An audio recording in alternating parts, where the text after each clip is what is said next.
ప్రభు నామమున అందరికీ వందనాలు. ఈరోజు దేవుని యొక్క వాక్యము వాగ్దానము, తన భక్తుల పాదములు త్రొట్టిల్లకుండా ఆయన వారిని కాపాడును. 1 సమూయేలు గ్రంథం 2:9. ప్రియమైన దేవుని బిడ్డలారా, ఈ వాక్యం దేవుని రక్షణను గుర్తు చేసే శక్తివంతమైన వాగ్దానం. దేవుడు తన భక్తుల పాదములు కాపాడే రక్షకుడు. నువ్వు జారి పడకుండా ఆయన నీ అడుగులు జాగ్రత్తగా నడిపిస్తాడు. నువ్వు ఎక్కడ అడుగు వేస్తే జారిపోవో, ఏ అడుగు బలంగా ఉంటుందో, ఎక్కడ నువ్వు అడుగు వేస్తే నిలబడగలుగుతావో అలా నడిపిస్తాడు. దుష్టుల యోచనలు చీకటిలోనే మౌనమైపోతాయి. దేవుడు ఎప్పుడైతే నిన్ను బలంగా నడిపించడం ప్రారంభిస్తాడో, దుష్టుడు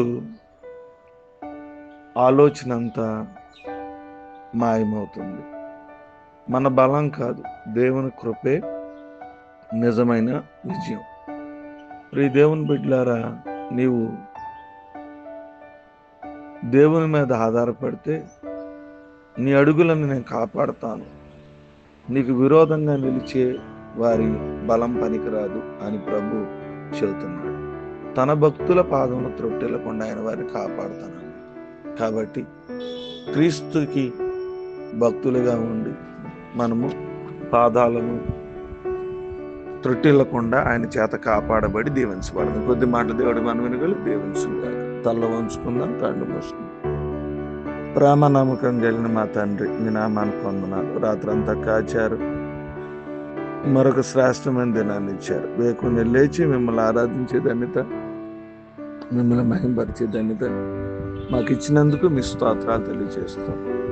ఈ దినమంతా కూడా మమ్మల్ని కాచి కాపాడమని కోరుకుంటాం. వాక్య వెలుగులో సూటిగా స్పష్టంగా మాతో మాట్లాడారు. తన భక్తుల పాదములను త్రొట్టిల్లకుండా ఆయన కాపాడుతున్నారు. ప్రభా, మీకు భక్తులుగా ఉండి మేము కాపాడబడే మనసు, ఆలోచన మాకు దయచేయండి. ఎటువంటి బలహీనత లేకుండా మీ కృప మా మీద కొమ్మరించమని కోరుకుంటాం. ఈ దినపు వివాహ దినాలు, పుట్టినరోజులు, అనారోగ్యాలు, ఆర్థిక సమస్యలు, శరీర బలహీనతల్లో మీరు తోడుకోండి. వాతావరణ పరిస్థితుల్లో మీ కృప మాకు దయచేయండి. ఎక్కడ ఎటువంటి సమస్యలు లేకుండా సహాయం చేయండి. మీ దీవెన, మీ ఆశీర్వాదం మా మీద ఉంచమని కోరుకుంటాం. ఈ దినమంతా కూడా కాచి కాపాడి మీ కృపలో నడిపిస్తారని, ప్రతి అవసరత తీరుస్తారని, మీ సహాయం మాకు దయచేస్తారు.